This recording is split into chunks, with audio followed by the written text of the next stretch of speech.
नमस्कार दोस्तों, फिर गुड मॉर्निंग। कैसे हो आप लोग। तो झारखंड के सिविल कोर्ट्स में वैकेंसी निकल के आई है। सबसे पहले तो आप लोग देख लीजिए, चालक और आदेशपाल का पोस्ट है, यानी कि ड्राइवर और प्यून का पोस्ट है। अगर आपका भी पसंद सिविल कोर्ट्स में जॉब करना है तो आप लोग इस वीडियो को कंप्लीट देखिए। अगर आप लोग 10वीं पास हो तो इस वीडियो को कंप्लीट देखिए, क्योंकि 10वीं पास वाले जो बच्चे हैं वो इस फॉर्म को अप्लाई कर सकते हैं और इसमें कोई भी आपका एग्ज़ाम नहीं लिया जाएगा, डायरेक्ट आपको इंटरव्यू के लिए बुलाया जाएगा। लेकिन दोस्तों, ये जो फॉर्म है आपको ऑफलाइन भरना है। ऑफलाइन में बहुत सारे नियम शर्तें रहता है जिसको फॉलो करते हुए फॉर्म को भरना है। 2023 में बहुत सारे बच्चे फॉर्म अप्लाई किए थे, लेकिन आधा से ज़्यादा जो बच्चे हैं वो फॉर्म के चलते वो रिजेक्ट हो गए थे, क्योंकि अच्छे से फॉर्म को भरे ही नहीं थे। तो आप लोग वीडियो को कंप्लीट देखिए, किस प्रकार से फॉर्म को अप्लाई करना है, सारा चीज़ आपको इस वीडियो में बताया जाएगा। उससे पहले अगर आप लोग अभी तक मेरे यूट्यूब चैनल पर नहीं हो तो वीडियो को लाइक करके चैनल को सब्सक्राइब जरूर कर दे। दोस्तों, ये जो वैकेंसी है ये आपका व्यवहार न्यायालय रामगढ़ यानी कि रामगढ़ सिविल कोर्ट्स में निकाला गया है। विज्ञापन संख्या दे दिया है, आगे आपको बताएंगे दोस्तों फॉर्म कैसे भरना है। व्यवहार न्यायालय रामगढ़ में रिक्त पदों पर सीधे नियुक्ति हेतु योग्य उम्मीदवारों से विहित प्रपत्र में सवस्तलिखित आवेदन आमंत्रित किए जाते हैं। सबसे पहले पोस्ट तो यहाँ पे आपको दे दिया है। उसके बाद आता है यहाँ पे आपका पद का नाम, वेतनमान, योग्यता और भर्ती का तरीका। यानी कि यहाँ पे चालक ग्रुप सी का पोस्ट होता है और आदेशपाल जो ग्रुप डी का पोस्ट है। ठीक है। अब दोस्तों यहाँ पे सैलरी भी अलग अलग है। जैसे कि जो चालक है उसमें आपका सैलरी ज़्यादा है, 19,000 से लेकर 63,200 रुपये तक आपको दिया जाएगा। ये लेवल 2 का है। उसके बाद जो आदेशपाल का है इसमें आपको दिया जाएगा 18,000 से लेकर 56,900 रुपये तक। योग्यता की अगर बात की जाए तो योग्यता दोनों में आपका 10वीं पास रखा है, लेकिन जो चालक है उसमें एक और चीज़ बोला गया है कि LMV का जो लाइसेंस है वो आपका चाहिए। ठीक है, यानी कि लाइसेंस चाहिए आपका, ड्राइविंग लाइसेंस। फिर जो आदेशपाल है इसमें ओनली फॉर 10th पास। भर्ती का तरीका भी अलग अलग है दोस्तों। जैसे कि जो चालक वाला है उसमें आपका ड्राइविंग रूल के अनुसार स्क्रीनिंग टेस्ट आपका लिया जाएगा, देखा जाएगा। ठीक है। और बाकी जो आदेशपाल है इसमें भी स्क्रीनिंग टेस्ट एवं साक्षात्कार के लिए टेंशन बिल्कुल भी मत लीजिए। आप लोगों के लिए PDF रेडी रहेगा। जैसे ही इसका सिलेक्शन लिस्ट जारी हो जाएगा, इंटरव्यू डेट जारी हो जाएगा, आप लोगों तक जो PDF से वो शेयर कर देंगे। और PDF का मूल्य बहुत ही कम रहेगा दोस्तों, टेंशन बिल्कुल भी नहीं लेना है। ठीक है, आगे चलिए।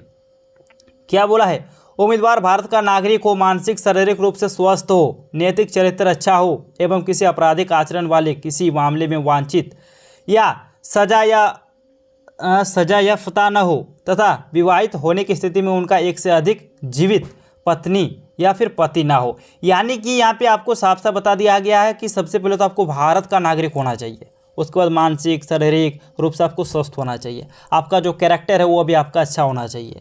फिर आपको आगे क्या बोला है, बोला गया कि सरकारी नियमानुसार पद आरक्षित है। महिला, दिव्यांग एवं खेलकूद कोटा के संदर्भ में नियमानुसार पदों पर क्षैतिज आरक्षण का लाभ मान्य होगा।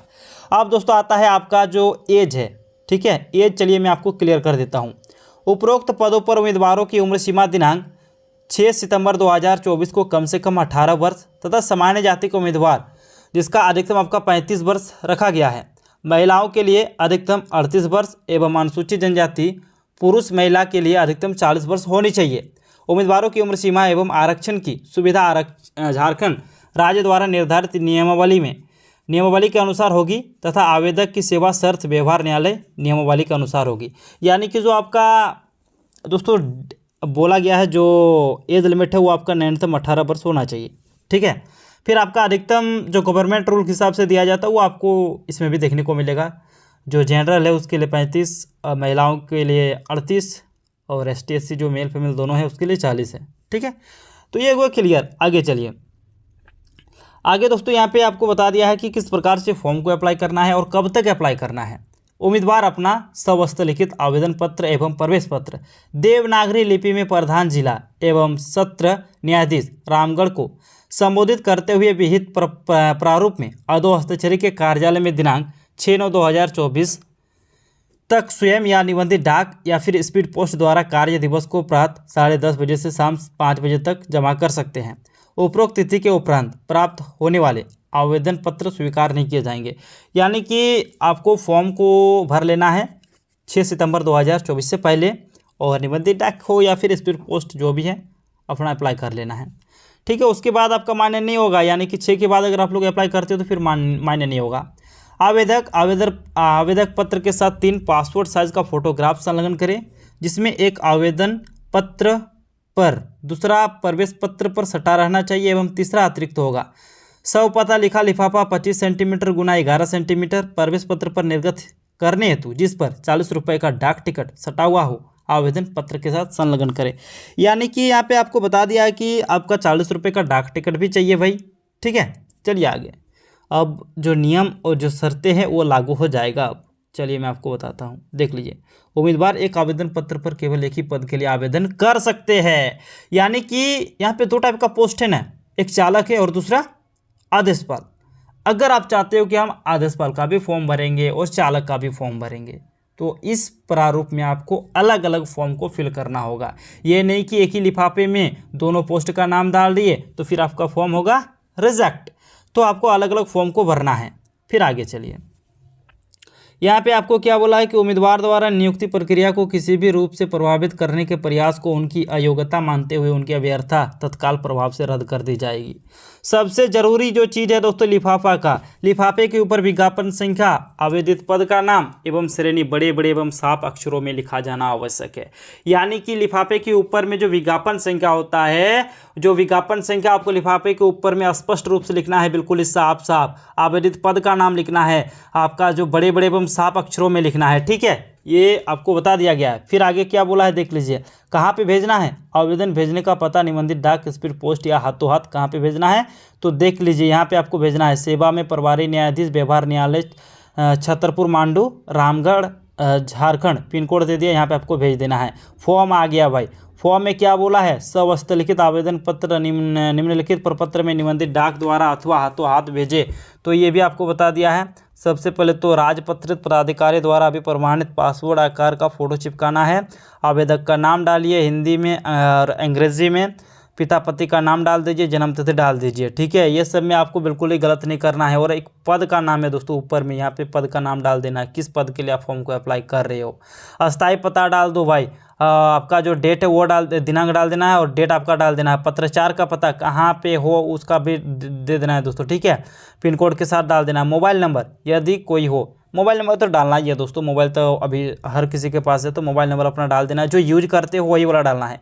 ईमेल आईडी ये भी जो यूज करते हो वही वाला डालिए। ठीक है, राष्ट्रीयता जो है वो डाल देना है। तो भारत वाला तो अप्लाई कर सकते हैं, तो ये तो वही होगा। अब आता है क्वालिफिकेशंस, मैट्रिक का कौन सा बोर्ड कौन सा विश्वविद्यालय से किए हो ये डाल दो। इंटर का कौन सा बोर्ड कौन सा विश्वविद्यालय से किए हो ये भी डाल दो। ग्रेजुएशन कौन सा बोर्ड कौन सा विश्वविद्यालय से किए हो ये भी डाल दो। आता है उत्तीर्ण होने का वर्ष, कौन सा ईयर्स में आप उत्तीर्ण हुए हो ये भी डाल देना है। अंक प्रतिशत, कितना अंक लाए हो ये भी डाल देना है। वर्ग श्रेणी, कौन से श्रेणी में हो कौन सा वर्ग में हो ये भी डाल देना है। विशेष योग्यता यदि कोई हो तो प्रमाण पत्र संलग्न करें। क्या अनुसूचित जनजाति के सदस्य है, यदि हाँ तो प्रमाण पत्र संलग्न करें। सामान्य अनुसूचित जनजाति का डाल देना है। लिंग डाल दो भाई यहाँ पे। और क्या निःशक्त है, हाँ नहीं जो भी है कर देना है। क्या वर्तमान में किसी सरकारी संस्था निगम में कार्यरत है तो डाल देना, वो नहीं है तो फिर नहीं कर देना है। ठीक है, और घोषणा पत्र में कर देना आवेदक का हस्ताक्षर, दिनांक, स्थान डाल देना है। ठीक है, तो इस प्रकार से फॉर्म को अप्लाई कर देना है, ये एक ज़रूरी है। यहाँ पे क्या बोला कि कार्यालय द्वारा भरा जाएगा, ये कार्यालय भरेगा, लेकिन यहाँ पे क्या बोला है अभ्यर्थी द्वारा भरा जाएगा, यहाँ पे अभ्यर्थी भरेगा। ठीक है, फिर भर देना। ठीक है दोस्तों, तो इस प्रकार से आपको फॉर्म को अप्लाई कर देना है। और इसको लेकर हम वीडियो बहुत सारा बना के रखे हैं, आप जाओ वहाँ पे देखो। 2023 में भी वीडियो बनाए हैं, उसको भी देख सकते हो। तो थैंक यू। अगर आप लोग अभी तक मेरे यूट्यूब चैनल पर नहीं हो तो वीडियो को लाइक करके चैनल को सब्सक्राइब जरूर कर ले। साथ ही साथ नीचे डिस्क्रिप्शन पे मिलेगा मेरा टेलीग्राम चैनल का लिंक, तो उसको भी आप लोग फटाफट से ज्वाइन कर ले। धन्यवाद।